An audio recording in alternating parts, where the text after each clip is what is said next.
Estamos en esta carta, en esta epístola a los hebreos que estamos estudiando pasaje por pasaje, versículo por versículo. Y como venimos diciendo, es una carta, esta carta a los hebreos es una exhortación, una especie de exhortación, una palabra de advertencia, una palabra de ánimo, a permanecer firmes en la fe. Y está dirigida a un grupo de judíos cristianos, judíos que habían creído en Jesús como el Mesías que había de venir, habían puesto su fe en Jesús como su Salvador personal, pero que de alguna manera estaban siendo presionados o estaban siendo tentados a abandonar su fe en Cristo para volver atrás, para volver al judaísmo, para volver al viejo pacto. Y el tema de esta carta es la superioridad de Cristo. Jesús es mayor, Jesús es superior. Y hemos venido viendo cómo Jesús es superior a los profetas, superior a los ángeles, Jesús es superior a Moisés, a Abraham, a Josué. Jesús es un reposo superior al día de reposo, que para los judíos era muy importante, pero el verdadero reposo se encuentra en Cristo. Y Jesús es superior como sumo sacerdote. Y el pacto que Él nos ha venido a traer, el nuevo pacto, es infinitamente superior al antiguo pacto, al viejo pacto del Antiguo Testamento. Ese es el tema de esta carta. Y es una carta, hermanos, con un contenido teológico muy profundo. Y ya venimos, los que habéis estado siguiendo todas estas predicaciones, os habéis dado cuenta de que es una carta con mucha profundidad. Tiene un contenido teológico muy profundo, tiene enseñanzas muy profundas. Y la teología es útil porque nos ayuda a ordenar temáticamente las cosas que aprendemos de Dios y que están en la Biblia. La teología es buena, el conocimiento es bueno, pero tenemos que tener cuidado, hermanos, de que no se quede en un mero conocimiento intelectual que llene nuestra mente, pero que no afecte a nuestra vida de una manera práctica. Es importante conocer a Dios, es importante saber cómo es Dios. Es importante saber qué es lo que Dios ha hecho por cada uno de nosotros. Pero una vez que hemos entendido esas cosas, debemos aplicarlo, debemos llevarlo al plano personal, al plano práctico, y tenemos que aplicar eso que aprendemos y que nos ha sido revelado en la Escritura a nuestra vida de una manera práctica. Por eso el autor de Hebreos, hermanos, en medio de, y a lo largo de toda la carta va intercalando eso, en medio de enseñanzas muy profundas, va intercalando exhortaciones a aplicar esa enseñanza que vamos recibiendo de una manera práctica en cada una de nuestras vidas. Y en esta mañana, estos versículos que hemos leído forman parte de esas secciones prácticas de la carta, en la que se nos insta a aplicar lo que se nos ha enseñado en los versículos anteriores. ¿Y qué es lo que se nos ha enseñado en los versículos anteriores? ¿De qué estaba hablando el autor de Hebreos antes de llegar a este versículo 19? Bueno, en el versículo 1 de este capítulo 10, el autor nos ha dicho que el antiguo pacto de la ley, dice, por los mismos sacrificios que se ofrecen cada año, no puede hacer perfectos a los que se acercan. ¿Por qué? Versículo 4. Porque la sangre de toros y de machos cabríos no puede quitar los pecados. Pero Cristo, versículo 12, habiendo ofrecido una vez y para siempre un solo sacrificio por los pecados, se ha sentado a la diestra de Dios. Ya está todo hecho, se ha sentado, ya ha hecho todo lo que tenía que hacer, no hay nada más que hacer. ¿Por qué? Dice versículo 14, porque con una sola ofrenda hizo perfectos para siempre a los santificados. Y llegamos al versículo 19, donde aquí tenemos la aplicación. Aquí vamos a lo práctico. Muy bien, esto es lo que hemos aprendido. Así que, dice, y ese aquí sí que está haciendo referencia a todo lo que ha venido diciendo en los versículos anteriores. Así que, hermanos, dice, teniendo... Y el autor de Hebreos, como conclusión a todo lo que ha venido diciendo, lo primero que va a hacer es recordarnos lo que tenemos. Y nos va a recordar dos cosas que tenemos por medio de esa ofrenda que ha ofrecido nuestro Señor Jesucristo una sola vez y para siempre, y por medio de la cual hemos sido hechos perfectos, ¿no? Dice, así que dos cosas. ¿Qué dos cosas? Dice, en primer lugar, dice estas dos cosas que nos dice, en primer lugar, tenemos libertad. Dice, teniendo libertad. ¿Para qué? Para entrar en el lugar santísimo. ¿Recordáis lo que es el lugar santísimo? Hace unas semanas estuvimos viendo acerca del tabernáculo, que era la figura que Dios dio acerca del templo y que luego sobre la cual también se edificó el templo. Y veíamos que en el tabernáculo y en el templo había diferentes secciones, diferentes partes. Estaba el atrio, que es la parte exterior, donde ahí podía entrar todo el mundo, ahí es donde se ofrecían los sacrificios. Pero luego el santuario en sí estaba dividido en dos partes. Y ahí ya no podía entrar cualquiera. Ahí no podían entrar ningún hombre, ninguna mujer, cualquiera. Ahí solamente en el santuario, según la parte en la que entraran, podían entrar ciertas personas. Por una parte, nada más entrar al santuario estaba el lugar santo. Y a ese lugar solamente podían entrar los sacerdotes. Y ahí entraban, sí, cada día entraban para encender lo que es el candelabro, mantener las mechas bien, rellenar el aceite, poner los panes de la preposición, el incienso. Ahí podían entrar cada día, pero solamente los sacerdotes. Y según le tocaban por turnos. Pero luego estaba más adentro, un lugar más especial, que estaba separado del lugar santo por un velo, que era el lugar santísimo. Y hermanos, ahí es donde se nos dice el autor de Hebreos, tenemos libertad para entrar, no al atrio, no al lugar santo, que ya sería bueno que pudiéramos entrar al lugar santo, porque eso era cerrado para cualquier hombre y mujer que no fuese sacerdote.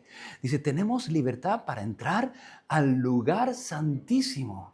Y el lugar santísimo era donde estaba el arca de Dios. Era el lugar donde estaba la presencia de Dios, la misma presencia de Dios. Y ese lugar no entraba cualquiera, no se podía entrar.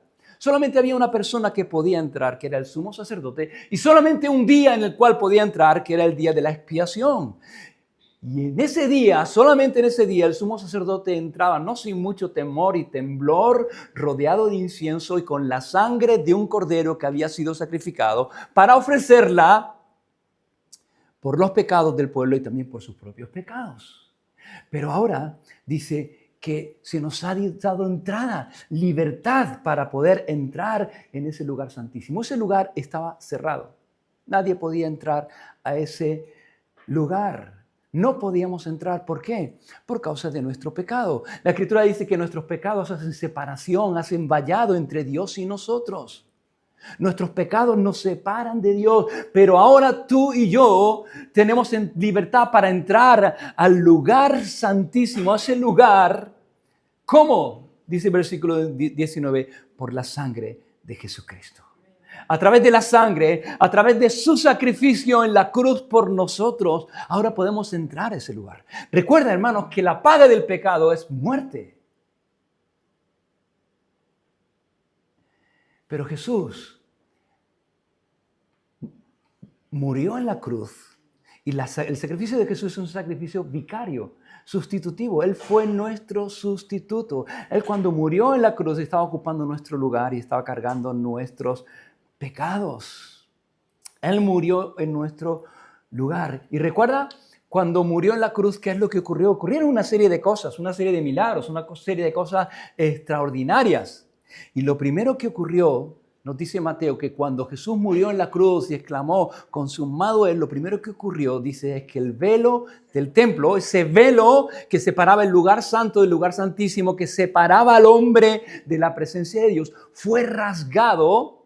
Y hermanos, no era una cortinita, no era un velito, era un velo que dicen los historiadores que tenía 10 centímetros de grosor de hilo trenzado. Eso no se podía romper fácilmente.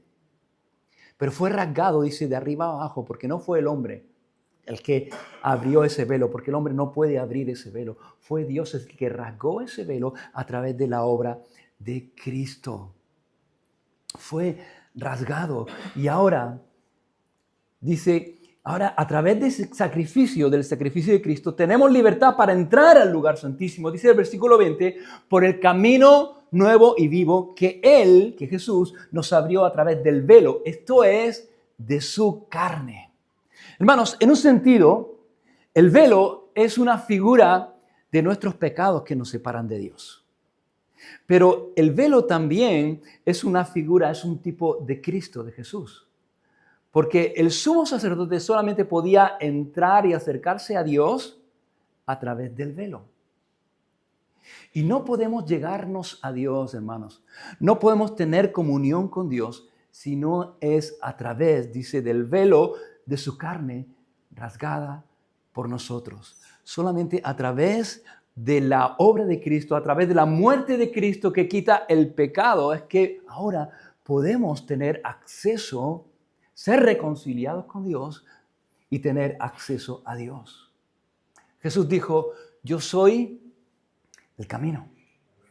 Yo soy el camino, la verdad y la vida. Yo soy el camino y nadie viene al Padre sino por mí.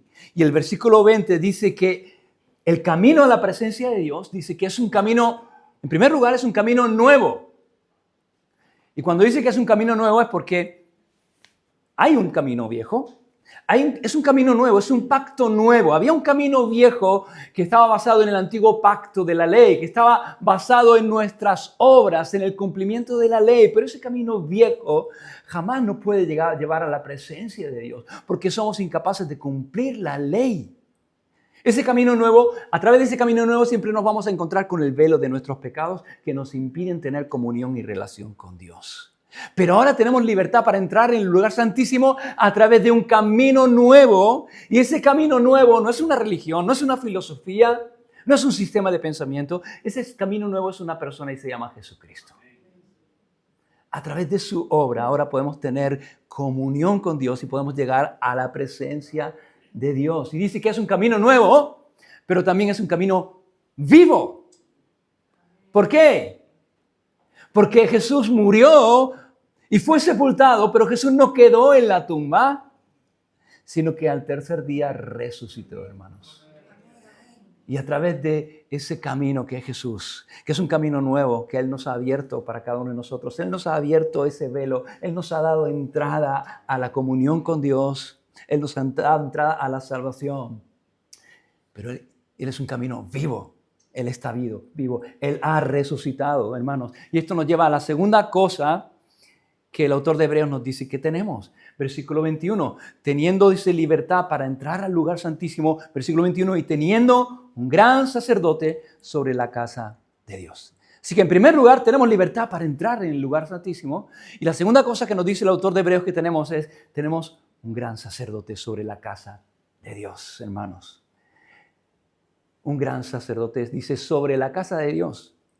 Pablo a Timoteo, en 1 de Timoteo capítulo 3, versículos 14 y 15, le dice, estas cosas te escribo para que si tardo sepas cómo debes conducirte en la casa de Dios, la cual es la iglesia del Dios viviente, columna y baluarte de la verdad. La casa de Dios, hermanos, es la iglesia. La casa de Dios somos tú y yo. Y dice que tenemos un gran sacerdote sobre la iglesia, sobre nosotros. Tenemos un gran sacerdote. Y ese gran sacerdote es nuestro Señor Jesucristo. Él es nuestro mediador. Es el único mediador. No hay más mediadores. Porque hay un solo Dios y un solo mediador, Jesucristo y los hombres. Él es nuestro mediador. Él es nuestro representante porque Él como hombre está delante del Padre y Él es el que intercede por cada uno de nosotros cada día. Así que, sabiendo esto, hermanos, sabiendo lo que tenemos a través de la obra de Jesús, a través de la cruz, a través de ese sacrificio que Él ha ofrecido como nuestro sumo sacerdote, y Él es el sacerdote y al mismo tiempo Él es el sacrificio ofrecido por nuestros pecados, sabiendo que tenemos libertad para entrar en el lugar santísimo y sabiendo que tenemos un gran sumo sacerdote, se nos exhorta, hermanos, a hacer tres cosas, hermanos. En los siguientes versículos hay tres imperativos que encontramos en los versículos del 22 al 25. ¿Cuáles son? Dice, versículo 22, acerquémonos. Versículo 23, mantengámonos. Versículo 24, considerémonos. Tres cosas que sabiendo lo que tenemos que hacer. Porque no se trata solamente de saber. No se trata solamente de saber que tenemos libertad para entrar. No se trata solamente de saber que tenemos un gran sumo sacerdote sobre nosotros. Se trata de sabiendo eso. Ahora tenemos que llevarlo al plano personal, al plano práctico y tenemos que aplicarlo. Y ahí es donde vienen estos imperativos. ¿Cómo? Número uno, en primer lugar, dice acercándonos, dice, teniendo libertad para tener comunión con Dios, para entrar en la presencia de Dios. Versículo 22, acerquémonos. Acércate. Acércate a Dios. Ese es el llamado. Y hermanos, podemos acercarnos a Dios porque Él se acercó primero a nosotros. Una vez alguien me preguntó, ¿qué es? ¿Qué somos? ¿Nosotros los que tenemos que acercarnos a Dios o es Dios el que se tiene que acercar a nosotros? Y yo le dije, eres tú el que tienes que acercarte a Dios porque Él ya se ha acercado a través de su Hijo. Él ya vino a este mundo, Él ya tomó una naturaleza y un cuerpo humano para acercarse a cada uno de nosotros, para venir y buscar lo que se había perdido. Nos podemos acercar porque Él se acercó primero a nosotros. Podemos venir a Dios porque Él primeramente vino a nosotros y nos reconcilió consigo mismo, de tal manera que ahora no somos enemigos de Dios, sino que somos hijos, hermanos. Y por cuanto somos hijos, tenemos libertad para venir a su presencia y la invitación continua es acercarnos a Él. Acércate a Él, hermanos. Y debemos acercarnos, venir a Él. Pero debemos acercarnos no de cualquier manera, sino de una determinada forma. Dice, tenemos que acercarnos con libertad. Tenemos libertad para entrar. Libertad no es sin respeto, porque no estamos delante de cualquiera. No vamos a entrar delante de cualquiera. Estamos delante de nuestro Padre, pero estamos delante del Dios Altísimo. Cuando Jesús nos enseñó a orar diciendo, Padre nuestro, que estás en los cielos. Es nuestro Padre, pero está en los cielos. Él es mucho más alto que nosotros. Y tenemos que entrar con reverencia, tenemos que entrar con respeto, no con falta de respeto. Pero aquí nos dice algunas de las cosas que tenemos que tener en cuenta a la hora de entrar a la presencia del Señor. 3 cosas. En primer lugar, dice, acerquémonos, dice, con corazón sincero. Es decir, sin hipocresía, sin apariencia, sin intentar aparentar lo que no somos, sin nada oculto, hermanos. Porque no hay nada que podamos ocultar. No hay nada que tengamos que ocultar delante de Dios. Ni hay nada que podamos ocultar delante de Dios. Porque todas las cosas están abiertas delante de sus ojos. Él ya conoce todas las cosas. Él conoce aún lo más profundo de nuestro corazón y de nuestros pensamientos. Él conoce lo que hacemos y Él conoce la intención con la que hacemos las cosas. No solamente Él ve lo que hacemos, sino sabe por qué hacemos cada cosa. Él conoce nuestro corazón en profundidad. Así que tenemos que acercarnos al Señor con corazón sincero, sin aparentar nada, hermano. Necesitamos venir al Señor además de esa manera, abriendo nuestro corazón, poniendo delante del Señor lo que hay en nuestro corazón, sea lo que sea. Debemos acercarnos a Él. Y nos insta a acercarnos al Señor de esta manera, abriendo nuestro corazón con sinceridad, con honestidad, sin dobleces. Y necesitamos eso. Necesitamos abrir nuestro corazón y poner delante del Señor lo que haya en nuestro corazón, sea bueno o malo, porque necesitamos que Él trate con esas cosas. El Señor trata con esas cosas cuando nosotros abrimos nuestro corazón y las ponemos delante de Él. Así que dice, acerquémonos. En primer lugar, con un corazón sincero. En segundo lugar, dice, en plena certidumbre de fe. Eso quiere decir, con total confianza. Plena certidumbre de fe es completamente confiando plenamente. ¿En qué? Confiando plenamente en lo que hemos creído. En primer lugar, confiando plenamente en que somos bienvenidos a ese lugar. Cuando nos acercamos a Dios, somos bienvenidos a ese lugar. ¿Por qué no nos acercamos en base a nuestras propias obras? No nos acercamos en base a nuestros propios méritos, sino que nos acercamos en base a la obra perfecta de Cristo en la cruz. Nos acercamos por Cristo, a través de su obra, por el Espíritu Santo, y podemos acercarnos con libertad, con plena confianza de que vamos a ser recibidos, con plena confianza de que vamos a ser bien recibidos en ese lugar, y en segundo lugar, confiando, con plena confianza en sus promesas, con plena confianza en su palabra. Jesús dijo, el que a mí viene. Así que podemos venir delante del Señor con la plena confianza de que Él no nos va a repudiar, no nos va a echar fuera, nos va a recibir. Vamos a ser recibidos cuando lleguemos a ese lugar.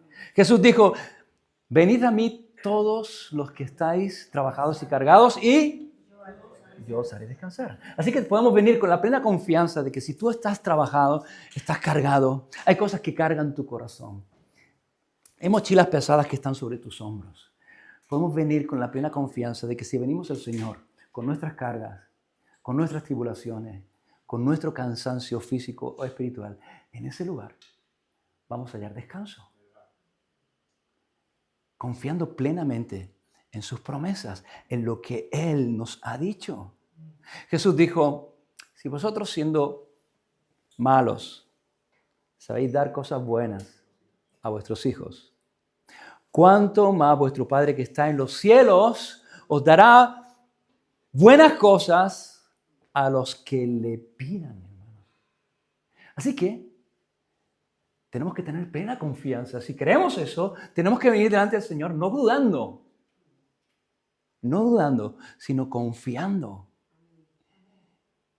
Y sabiendo que cuando venimos delante del Señor y le pedimos, Él nos va a dar buenas cosas. ¿Sí o no? Ahora, que nos dé buenas cosas no significa que no. Él ha prometido que nos va a dar buenas cosas. Lo que Él no ha prometido es que nos va a dar lo que nosotros queremos. Porque muchas veces lo que queremos no es bueno. Yo doy gracias a Dios que Él no me da todo lo que yo le pido. Porque tal vez muchas veces yo le pido cosas que no me convienen. Porque no sabemos qué pedir como conviene muchas veces. Pero Él no me va a dar lo que yo le pido, Él me va a dar lo que es bueno para mí.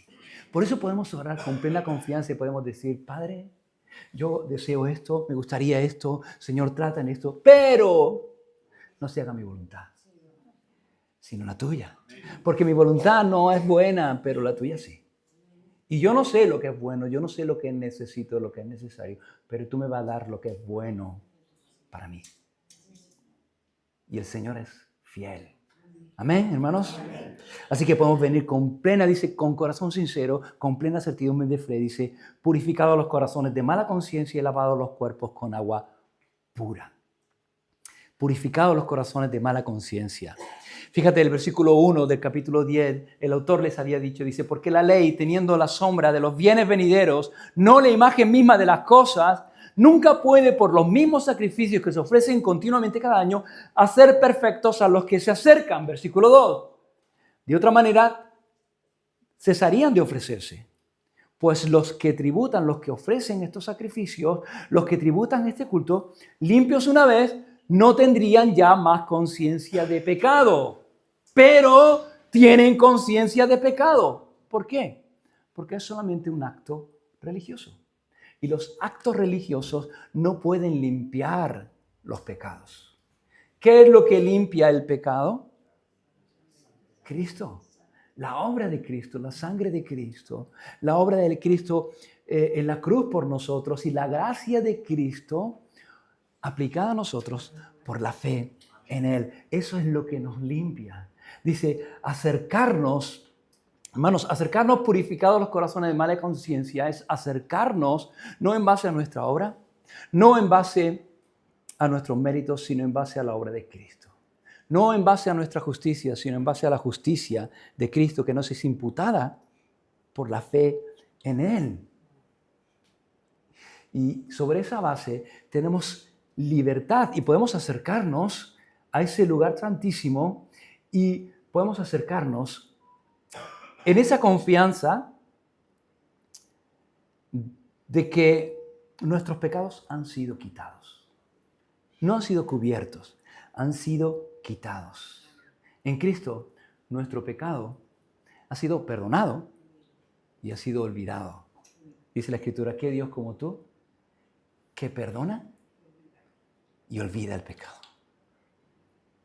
Y cuando venimos a Jesús en arrepentimiento y fe, Él no solamente perdona, sino que Él olvida nuestro pecado.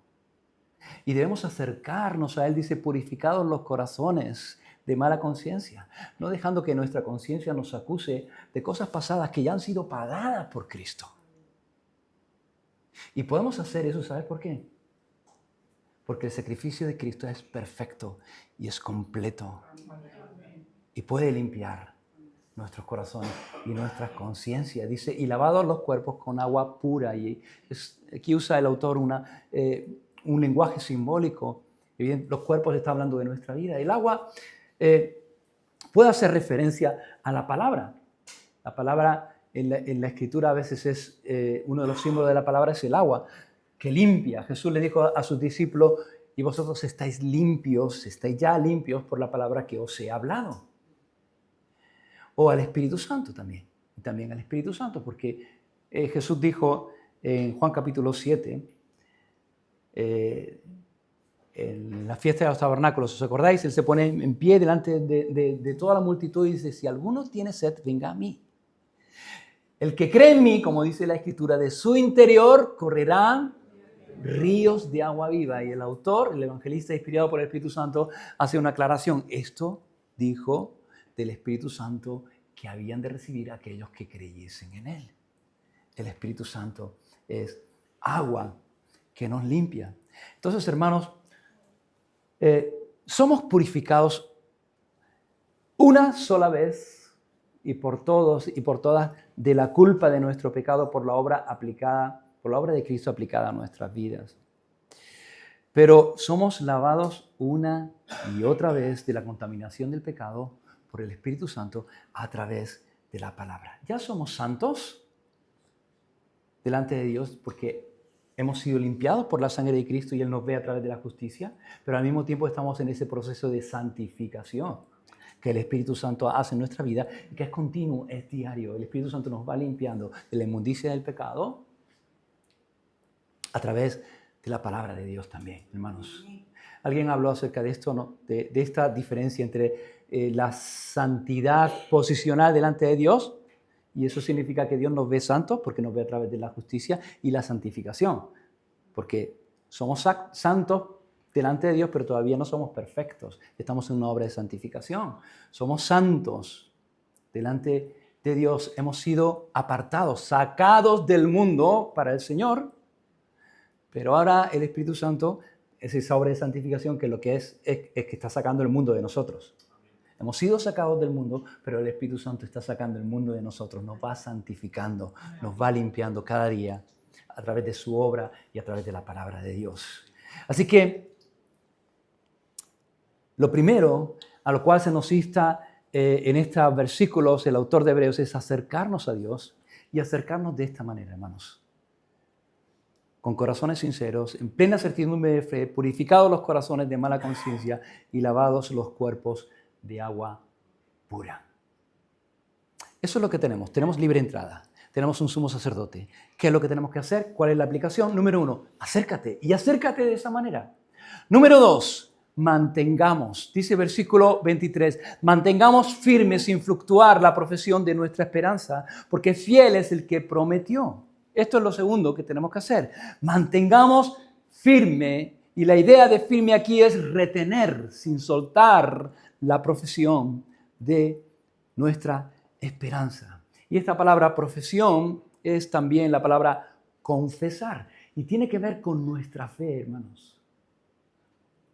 Profesar la esperanza habla de confesar lo que creemos, lo que crees. Primera de Pedro capítulo 3, versículo 15, Pedro dice, sino santificad a Dios, el Señor, en vuestros corazones, y estad siempre preparados para presentar defensa con mansedumbre y reverencia ante todo el que os demande razón de la esperanza que hay en vosotros. Mantener firme sin fluctuar la profesión de nuestra esperanza es tener claro lo que hemos creído y mantenernos firmes en aquello que hemos creído.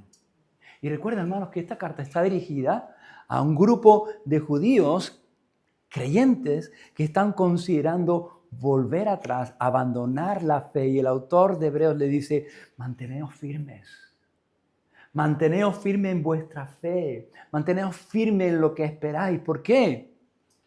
Porque fiel es el que prometió. No tiene nada que ver contigo, no tiene nada que ver conmigo, tiene que ver con su fidelidad. Y todo lo que Él ha prometido, Él lo va a cumplir. Todas las promesas de Dios que tenemos en su palabra, todas las promesas que Dios nos ha dado en Cristo, Él las va a cumplir porque Dios no miente. Dios mantiene sus promesas. Y nosotros tenemos que mantener la profesión de nuestra fe, de nuestra esperanza en aquello que esperamos. ¿Amén? Amén. Así que acércate. ¿Cuándo? Siempre, hermanos. Acércate con libertad. Número 2, mantén firme la profesión de tu esperanza en Dios, en Cristo, porque fiel es el que prometió. Número 3 dice, versículo 4, considerémonos. Esto es lo tercero que tenemos que hacer. Tenemos que considerémonos unos a otros para estimularnos al amor y a las buenas obras. Y esta frase, unos a otros, es una frase que aparece muchas veces en el Nuevo Testamento. Y es muy importante porque Dios nos recuerda continuamente que nuestra vida como cristianos no es una vida solitaria, sino es una vida en comunidad y en relación con otras personas. Cuando Dios te salvó, cuando Dios me salvó, no nos dejó huérfanos, no nos dejó ahí aislados, no nos dejó solos, sino que nos introdujo en una comunidad de fe, nos introdujo en una familia espiritual para que ahí, en ese lugar, tú y yo podamos crecer, madurar, desarrollarnos espiritualmente. Y esa familia es la iglesia. Y el autor de Hebreos dice, considerémonos unos a otros. Y nuestra tendencia natural no es considerarnos unos a otros, es considerarnos a nosotros mismos. Esa es nuestra tendencia natural, porque somos egoístas por naturaleza. Somos egocéntricos y nuestra tendencia es a querer ser siempre el centro de todas las cosas. Queremos ser, como se suele decir, el niño en el bautizo, ¿no? La novia en la boda, ¿no? En el muerto en la tierra no queremos tanto. Queremos ser siempre el centro de todas las cosas. Somos egoístas. Pero cuando leemos la Biblia, hermanos, y cuando conocemos a Jesús, nos damos cuenta de que el centro no somos nosotros. El centro es Jesús. Él es el centro. Y de que Jesús, siendo el centro, siendo el Señor y el dueño de todas las cosas, no vivió una vida enfocada en sí mismo, sino que vivió una vida enfocada en los demás. Y si queremos ser sus discípulos, y ese es nuestro llamado no es a ser creyentes meramente, sino ser discípulos. Si queremos ser sus discípulos, nuestro llamado es a seguir su ejemplo. Por lo tanto, nuestro enfoque no puede estar en nosotros. Una vida enfocada en nosotros mismos es una vida incompatible con el discipulado, con ser discípulos de Jesús, con seguir los pasos del Señor. No podemos vivir una vida enfocados en nosotros. Y hermanos, la iglesia, ese lugar al cual Dios nos ha introducido cuando nos salva, no es tanto un lugar para ser servido, sino un lugar para servir. Y a veces podemos venir a la iglesia con esa mentalidad de que a ver qué me dan, de qué manera me van a bendecir a mí, de qué manera voy a ser bendecido en la iglesia, a ver si me bendice la alabanza, a ver si me bendice la palabra, a ver de qué manera me puede servir a mí, me puede bendecir, qué es lo que la iglesia me puede dar a mí. Y si no te da lo que te gusta y como te gusta, pues mucha gente se va de la iglesia. ¿Van de iglesia por qué? Porque bueno, es que la alabanza es muy ruidosa, o es que la alabanza es muy corta, o es que es muy larga, o es que el predicador es muy superficial, o es demasiado profundo, o es muy largo, o grita mucho, o es demasiado suavito. Y al final, ¿por qué? Porque lo que buscamos es una iglesia hecha a nuestra imagen y semejanza. ¿Por qué? Porque lo que vamos buscando es que la iglesia nos sirva a nosotros, nos bendiga a nosotros. Y ese no es el llamado, hermanos. No estamos aquí para ser servidos, estamos llamados a servir. No estamos aquí llamados para ser bendecidos, que lo somos, hermanos. Estamos llamados para bendecir a otros. Ese es el llamado. Y nuestra mentalidad debe ser esa. No somos el centro. El centro es Jesús. Y nuestra mirada debe estar puesta en Jesús. Y cuando nuestra mirada está puesta en Jesús, ¿sabes qué? Nuestra mirada va a ser dirigida también a los demás. Cuando Jesús caminaba por Palestina y caminaba, iba con sus discípulos, él a veces se paraba. Me acuerdo en Juan capítulo 9, se para y hay un ciego de nacimiento y Jesús se para y Jesús lo mira y los discípulos se paran. ¿Y qué hacen los discípulos? Miran a Jesús. Pero cuando ellos están viendo que Jesús está mirando al ciego, ¿qué hacen? Miran al ciego. ¿Y qué hacen ellos? Le hacen una pregunta a Jesús. ¿Quién pecó a sus padres para que naciera ciego? ¿No? Y Jesús dijo, no, sino para que el nombre de mi Padre sea glorificado. miraron donde miró Jesús. Y si nosotros caminamos con el Señor, tenemos que mirar al Señor, pero vamos a mirar donde el Señor mira. Y hermano, no solamente tenemos que mirar donde el Señor mira, tenemos que ver lo que el Señor ve. Y cuando el Señor ve la necesidad, ve oportunidad para que su nombre sea glorificado. Ve una oportunidad para servir. Y tú y yo, hermanos, en la iglesia tenemos que tener la mirada del Señor. Ver lo que el Señor ve, mirar lo que el Señor mira y ver lo que el Señor ve. Oportunidades para servir a otros. ¿Amén? Amén. Así que el cristiano, hermanos, es alguien individual y tiene que tener un encuentro individual y personal con el Señor. Pero no somos independientes. Esto lo he dicho muchas veces, porque es importante saber que somos individuales, que tenemos que tener una relación individual y personal con Dios. Tenemos que tener un encuentro de salvación individual y personal. No somos salvos colectivamente, somos salvos de una manera individual a través de la obra de Cristo, pero no somos independientes, sino que somos interdependientes. Dependemos unos de otros, nos necesitamos unos a otros. Yo te necesito a ti para ser edificado, tú me necesitas a mí. Y yo te voy a necesitar muchas veces que tú me levantes y me sostengas, y tú me vas a necesitar a mí. Y por eso el Señor nos ha puesto en un lugar como este. ¿Amén? Amén. Nos ha puesto, dice, y el Señor diseñó la iglesia porque necesitamos unos a otros, necesitamos ser edificados, necesitamos ser alentados, dice, al amor y a las buenas obras. Dice, considerémonos unos a otros para estimularnos al amor y a las buenas obras. Estas dos cosas, el amor y las buenas obras, están relacionadas. No se pueden separar, son inseparables. El amor es la raíz y las buenas obras es el fruto del amor. El amor va a dar lugar a buenas obras, pero no puede haber buenas obras si no hay amor. Porque cualquier cosa que a nosotros nos parezca buena obra, pero detrás, en el fondo, no hay amor, realmente no es una buena obra, es un acto de egoísmo. Y hay mucha gente que hace buenas obras para sentirse mejor a ellos, para callar sus conciencias, o para recibir el aplauso, la aprobación. Pero eso no son buenas obras. Las buenas obras surgen de un amor verdadero y auténtico. Y debemos estimularnos, dice, al amor y a las buenas obras. Dice versículo 25, no dejando de congregaros como algunos tienen por costumbre, sino exhortándonos, y tanto más cuando veis que aquel día se acerca. Dios nos pone junto a otros para animarnos al amor y a las buenas obras. Y hermanos, eso no es posible si vives una vida aislada y sin congregarte. Por eso el autor de Hebreos dice, no dejando de congregaros como algunos tienen por costumbre. ¿Congregarnos es venir a la iglesia? Sí. Pero congregarte no es solo venir a la iglesia. Congregarte es ser parte de la iglesia. Ser parte y establecer lazos entre relaciones. Establecer lazos, conocer. Porque ¿cómo nos vamos a edificar? ¿Cómo nos vamos a ayudar? ¿Cómo nos vamos a apoyar? ¿Cómo nos vamos a exhortar? Si no nos conocemos, si no sabemos ni cómo se llama el hermano, no sabemos cuál es su situación, no sabemos cuál es su necesidad, no nos damos cuenta.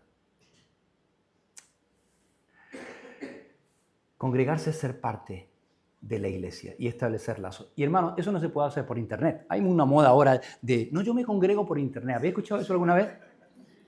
Yo me congrego por internet. Eso es imposible. Tú puedes ver un culto por internet, pero tú no puedes congregarte por internet, porque congregarte implica crear lazos, ser edificado, y es edificar, hermanos. Y ese estímulo al amor y a las buenas obras se produce en el contexto de una congregación local, no una congregación virtual, donde nos relacionamos unos con otros, donde nos conocemos, donde nos ocupamos los unos de los otros. Y esto es algo que tiene que ser real, no virtual. No me ayudes virtualmente, yo necesito tu brazo. Yo necesito tu ayuda. Y eso no se puede conseguir por internet.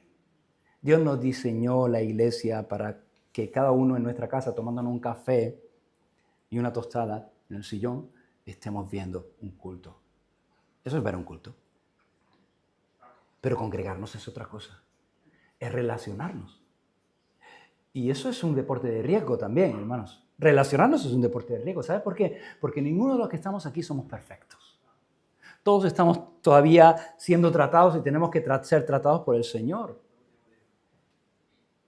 Y crear lazos implica a veces ser heridos. Ser heridos implica a veces tener que perdonar. Y amar a personas que a lo mejor no son fáciles de amar. Pero el Señor nos llama a amar a todos. Y el Señor nos llama a amar. Y tenemos que amar. ¿Y cómo vamos a amar a una persona difícil si no nos relacionamos con ella? Y estamos llamados a eso, hermanos. ¿Amén? Así que no dejéis de congregaros como algunos tienen por costumbre. Estoy terminando, hermanos. Sino exhortándonos, dice. Exhortándonos. Esta palabra exhortándonos es la palabra griega. En griego es parakaleo, que literalmente significa alguien que es llamado al lado de otro para ayudarles. La palabra de donde viene consolador, paracletos, el Espíritu Santo es nuestro consolador, aquel que está a nuestro lado para ayudarnos. Pero la Escritura dice que nosotros tenemos también que exhortarnos, tenemos que ser paracletos, personas que estemos unos al lado de otros para ayudarnos, para estimularnos, para animarnos. Dice, y tanto más cuando veis que aquel día se acerca. ¿Qué día, hermanos? El día de la venida del Señor, el día de su segunda venida, hermanos. El Señor viene. El Señor viene. El Señor viene. El día se acerca. Y tanto más que cuando ese día se acerca, tanto más tenemos, hermanos, que exhortarnos unos a otros. No dejar de congregarnos, sino exhortarnos unos a otros, hermanos. Ya no queda mucho tiempo. No queda mucho tiempo. Cuando eres joven parece que queda mucho tiempo. Cuando eres joven, yo ya estoy llegando a esa edad en la que todo el mundo que me atiende es más joven que yo. Algunos habéis llegado ya ahí, ¿que sí? Antes todo el mundo, el médico, el doctor, el de la tienda, todos eran más mayores, ¿no? Ahora ya todos son más jóvenes. Hermanos, el tiempo es corto, el tiempo es muy corto. Hermanos, yo no sé si el Señor va a venir ya o no, porque el Señor puede extender su misericordia mucho tiempo. No sé cuándo va a venir el Señor.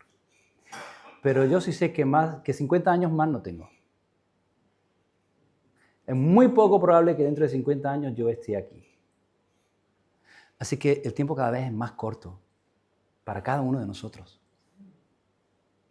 Y tenemos que estar preparados. Sea que el Señor venga a nosotros, o sea que nosotros vayamos a Él. Tenemos que estar preparados, hermanos. Así que, termino, teniendo libertad para entrar, teniendo esto, libertad para entrar al lugar santísimo, teniendo un gran sumo sacerdote sobre la casa de Dios, aprovechemos bien el tiempo. ¿Cómo? Acercándonos a Dios. Cuidemos nuestra comunión, nuestra relación con el Señor. Que ese lugar sea un lugar donde nos acerquemos habitualmente. No sea un lugar ahí olvidado. De vez en cuando el zapato aprieta, entonces ahí me acerco. No. Debe ser un lugar para acercarnos cada día. Mantén firme tu fe, la profesión de nuestra esperanza, porque Él es fiel. Y en tercer lugar, considerémonos unos a otros para estimularnos al amor y a las buenas obras, no dejando de congregarnos, sino teniendo comunión unos con otros y animándonos unos a otros. Amén. Oremos. Una misma visión para un nuevo siglo, una generación que levanta a Cristo y se une en oración, clamando por España. Nuestras posesiones, nuestros corazones pertenecen al Señor de señores, no importa el precio, salva nuestra España. Las barcas y las redes